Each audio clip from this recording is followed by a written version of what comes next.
Grain de Business, l'émission radio hebdomadaire sur l'entrepreneuriat à Taïwan, présentée par Valentin Floquet sur le service français de Radio Taïwan International. Retrouvez toutes les informations de l'émission sur la page Facebook dédiée Grain de Business, mais aussi sur mon compte Twitter personnel, ValFR84, dans lequel je partage également des informations plus généralistes sur Taïwan et même plus largement sur l'Asie.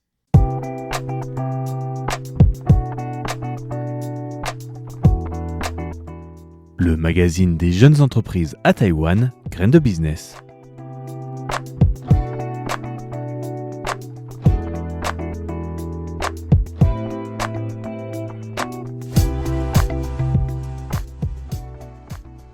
Bienvenue pour ce nouvel épisode de Grain de Business. Vous êtes en compagnie de Valentin Floquet. Merci à tous d'écouter cette émission hebdomadaire. Cette semaine, nous allons parler de Anchor Taïwan et d'un projet qui va être lancé dans le monde du vélo en compagnie d'Elisa Chiu, qui est la fondatrice et présidente de Anchor Taïwan, une société qui fait office de plateforme pour aider les sociétés, les groupes, les entrepreneurs, les startups et les fonds d'investissement à travailler ensemble et donc à faire ce qu'on appelle du commerce, des affaires interdisciplinaire, international aussi. Et donc le rôle vraiment de cette activité est vraiment de pousser les entreprises à chercher de nouvelles solutions, de nouvelles collaborations dans des domaines dans lesquels ils ne sont pas forcément spécialisés. Et donc dans quelques semaines va avoir lieu le salon du vélo de Taipei et dans ce cadre, Elisa Chiu donc va nous rejoindre dans quelques instants pour nous parler de son projet appelé Bike Venture et qui concerne donc l'industrie du vélo avec pour idée encore une fois d'aider le monde du vélo à travailler avec des experts extérieurs, notamment du monde de la tech. On sait que Taïwan a de très grosses industries du vélo, mais aussi de très grosses industries tech. L'idée de base est déjà de pouvoir faire connecter ces deux mondes-là. C'est donc en compagnie d'Elisa Chiu que nous allons continuer cette émission. Recevons-la tout de suite et laissons-la d'abord nous présenter qui elle est et ce qu'est Anchor Taïwan. So my name is Elisa Chiu. I am the founder and CEO of Anchor Taiwan. Je m'appelle Elisa Chiu. Je suis la fondatrice et PDG de Anchor Taiwan, ou plus récemment à travers nos programmes internationaux plus reconnus sous le nom de Anchor Asia. Anchor Taiwan est une plateforme que j'ai commencée en 2017 et qui est spécialisée dans les partenariats internationaux et industriels. Depuis 2017, nous avons invité et fait venir beaucoup de fondateurs de start-up internationales, des investisseurs et même des dirigeants de groupes et des politiques. L'objectif de les faire venir à Taïwan était de les connecter aux différentes industries avec une volonté d'innovation. Ce sont les racines et l'ADN de ce que nous faisons. Et à Taïwan, nous nous définissons comme un créateur d'écosystèmes de start-up et d'innovation. Nous organisons beaucoup d'événements différents, que ce soit pour les entrepreneurs internationaux et pour les investisseurs, avec la volonté d'explorer les différentes opportunités pour le développement de partenariats internationaux. Nous pouvons parler un peu plus de ce nouvel événement qui va bientôt avoir lieu et que nous avons appelé Bike Venture. Pour moi, aussi bien sur le plan personnel que professionnel, ce projet est vraiment enthousiasmant. On peut donc espérer qu'il y ait une vraie valeur ajoutée avec cet événement par rapport à un salon classique. Il est rare de mélanger des salons avec des startups, avec des salons standards. Et donc cela va pouvoir peut-être apporter une nouvelle dynamique au salon du vélo. C'est quelque chose de nouveau à ne pas négliger pour les professionnels du vélo, voir les dernières innovations, rencontrer potentiellement des acteurs du milieu majeur qui seront ouverts à des discussions par rapport à de l'innovation et des services, et c'est peut-être vraiment quelque chose qui pourrait amener d'autres discussions que celles traditionnelles que l'on voit lors de salons. Mais laissons tout de suite Elisa parler plus du projet et en quoi il consiste. Pour les personnes qui sont familières avec l'industrie du cycle, le Salon du vélo de Taipei est déjà un événement connu de tous. Il faut savoir que le salon célèbre son 35e anniversaire en 2024 et il fait partie d'un des salons et événements majeurs de l'industrie du vélo. Pour ceux qui sont moins familiers avec l'industrie du vélo, ce salon est définitivement une chose à laquelle vous devriez vous intéresser en 2024. Une des raisons est que cette année, la première édition de l'événement Bike Venture est lancée. L'objectif est d'injecter des investissements stratégiques dans l'innovation créée à travers la collaboration de start-up et d'apporter tous ces éléments au Salon du vélo de Taipei. Et donc, pendant les 4 jours du salon qui aura lieu en mars, outre le salon présentant des entreprises traditionnelles et leurs produits, vous pourrez découvrir des startups innovantes dans le monde du vélo, mais aussi des investisseurs du milieu et venant de l'extérieur, qui sont spécialisés dans la tech, l'automobile et bien d'autres secteurs. Tout cela a émergé car Taïwan est un des leaders mondiaux en termes de production industrielle de vélos et également parmi les meilleurs lorsqu'on parle d'industrie de l'électronique grand public, de semi-conducteurs et bien d'autres domaines technologiques qui sont parfois moins connus. Néanmoins, jusqu'à aujourd'hui, il n'y a pas eu beaucoup de communication ou de collaboration entre les géants du vélo et les géants de la tech taïwanaise. Et à Anchor Taiwan, nous trouvons que c'est une opportunité énorme à côté de laquelle passent les industriels taïwanais. Et je pense que beaucoup de ces producteurs de vélos et de leurs accessoires s'intéressent à ce monde de l'innovation et de la tech auquel ils ne sont pas accoutumés, afin de comprendre et mieux appréhender le type de projets sur lesquels les startups sont en train de travailler, qui de leur côté cherchent à trouver de nouvelles opportunités de travailler avec des investisseurs.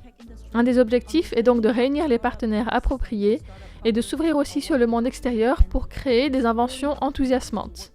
En résumé, nous voulons inviter non seulement les jeunes startups motivés, mais également des investisseurs, des responsables très haut placés d'industries spécialisées, et les faire s'asseoir ensemble pour discuter et travailler les uns avec les autres.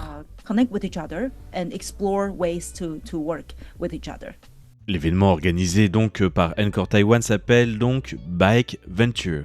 Non seulement il comprend une compétition de start-up, mais il va beaucoup plus loin puisqu'il fait rencontrer différents acteurs et intervenants. Elisa nous présente ici le programme de manière assez exhaustive. During the 4-day trade show, Le premier jour, outre la cérémonie d'inauguration de l'événement, aura lieu un symposium dans l'après-midi qui sera une sorte de forum où des intervenants du monde entier ainsi que de Taïwan viendront présenter leurs attentes dans l'innovation dans l'industrie du vélo et ce sur quoi ils travaillent. Un de nos intervenants le plus illustre est le président de Giant. Il y aura également une zone spécifiquement dédiée aux startups et à l'innovation qui se trouvera au même étage que celui des grandes marques comme Giant ou encore Merida. C'est un des étages clés du salon. Le deuxième jour, il y aura un concours de start-up, une session de pitch et un événement Happy Hour à la zone start-up et innovation. Nous espérons vraiment qu'il y ait, en dehors du salon et de notre zone, d'autres opportunités de créer des rencontres et de développer des relations qui pourraient mener à de nouvelles idées. Le troisième jour, nous aurons un tour de table à huis clos cette fois-ci. Cette partie est destinée essentiellement au haut profil des entreprises leaders du marché pour qu'ils puissent vraiment s'asseoir à une même table et discuter entre eux dans un environnement plus restreint et de confiance et explorer concrètement les futurs projets et orientations d'innovation des mois, voire années à venir. Enfin, le 10 mars, juste après le salon, nous organisons une randonnée cycliste appelée Bike Venture Social Ride, car la plupart des personnes de cette industrie ne sont pas seulement des hommes et femmes d'affaires, ils sont avant tout des passionnés de vélo. Pour la partie concernant les investisseurs qui seront présents, on peut dire qu'il y aura 3 catégories d'investisseurs. Ceux venant de l'industrie du vélo, les investisseurs traditionnels qui ont souvent déjà un centre d'innovation officiel ou une équipe interne de recherche des stratégies marketing, ou des startups qui pourraient correspondre à leur vision.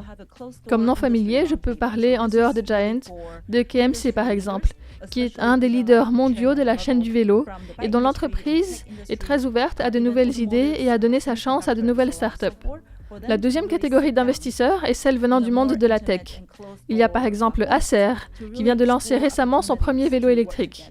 Il y a aussi beaucoup d'autres noms moins connus du grand public, car ces entreprises agissent plus dans l'ombre, notamment dans le travail de l'OEM et de l'ODM, ce qu'on appelle souvent à Taïwan des champions cachés, des sociétés très bien installées et développées, connues dans leur milieu, mais peu en dehors. Certains de ces acteurs deviennent de plus en plus investis dans l'industrie du vélo et vont vouloir venir jouer leurs cartes à ce salon. Parmi ces grands noms, il y a Dafeng Electronics et Sinbon, qui sont des partenaires clés pour la société des vélos électriques VanMoof. Mais il y a aussi des partenaires plus éloignés encore, comme Wistron ou Pegatron, qui sont également présents.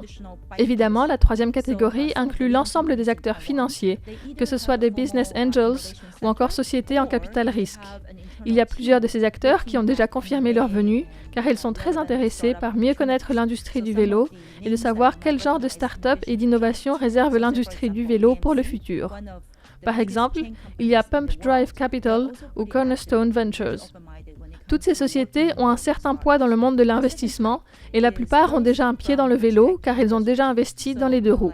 Et donc, nous avons invité tous ces acteurs, car nous voulons une rencontre entre tous les secteurs, que ce soit les industriels, les startups, les investisseurs en capital risque et les sociétés d'innovation et de technologie. We really want this program to really sit at the intersection of the industry, capital markets, and corporate innovation and technology. Et dans ce cadre, je présente aussi un peu cette émission pour cette raison.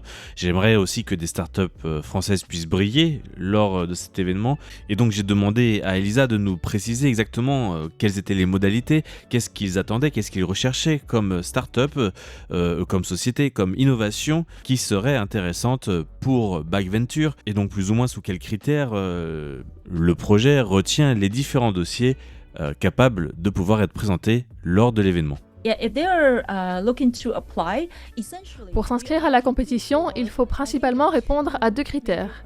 Il existe énormément d'innovations dans l'industrie du vélo actuellement, mais elles concernent principalement le produit en lui-même.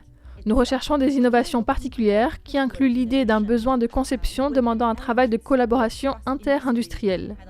Par exemple, de nos jours, il y a de plus en plus d'entreprises qui fabriquent des vélos électriques. Il y a donc un besoin en appareils adaptés, que ce soit par exemple dans l'Internet des objets IoT ou encore dans des accessoires ou des plateformes ayant recours à des services dans le cloud. L'idée générale est qu'il faut des produits en relation avec le vélo et une autre industrie. D'autre part, il y a 4 conceptions que nous recherchons en particulier. La première est comment rendre le vélo électrique plus intelligent avec des appareils connectés ou autres services de gestion des batteries, BMS, pour ne citer que quelques exemples. Le deuxième concerne les nouveaux modèles commerciaux, que ce soit la location à long terme, le libre-échange, l'abonnement, etc.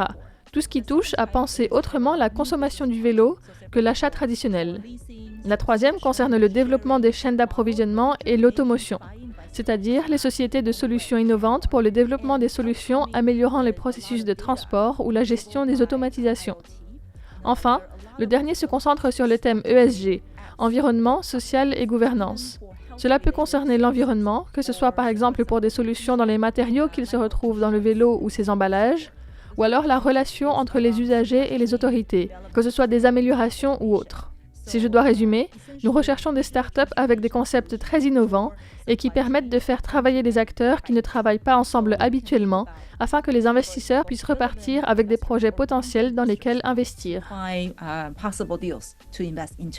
À savoir, si vous voulez déposer votre candidature, vous avez jusqu'au 21 janvier 2024. Je vous donnerai les liens dans l'article de l'émission pour savoir comment faire votre candidature. Et les dossiers sont traités de manière à ce que les entretiens avec les dépositaires se font au fur et à mesure de la réception des dossiers. Donc plus vite vous emmenez votre dossier, plus vite vous aurez un entretien et plus vite vous aurez une place potentiellement pour l'événement, à moins que votre projet soit extraordinaire et que vraiment il coche toutes les cases. Vous allez voir, vous avez vu quand même que c'était quand même des projets très particuliers puisque c'était de la cross-industrie, ce qu'on appelle la cross-industrie, de l'inter-industrie, qui demande en fait donc de pouvoir croiser plusieurs domaines. Donc dans ce cas, si vous avez ces conditions-là, je vous invite à aller vous inscrire à Backventure et puis même sinon, je vous invite donc à vous y rendre et à voir à quoi ressemble cette nouvelle zone tout en profitant des 35 ans du salon comme nous l'a expliqué Elisa Chiu en début d'entretien. L'émission touche donc à sa fin la semaine prochaine. Vous me retrouverez pour un nouveau grain de business avec la suite du sujet sur Omelette Arcade, comment une licorne peut faire faillite. Ce sera la deuxième et dernière partie du sujet. J'espère qu'il vous plaira et en attendant, je vous souhaite une excellente journée. C'était Valentin Floquet pour Radio Taïwan International.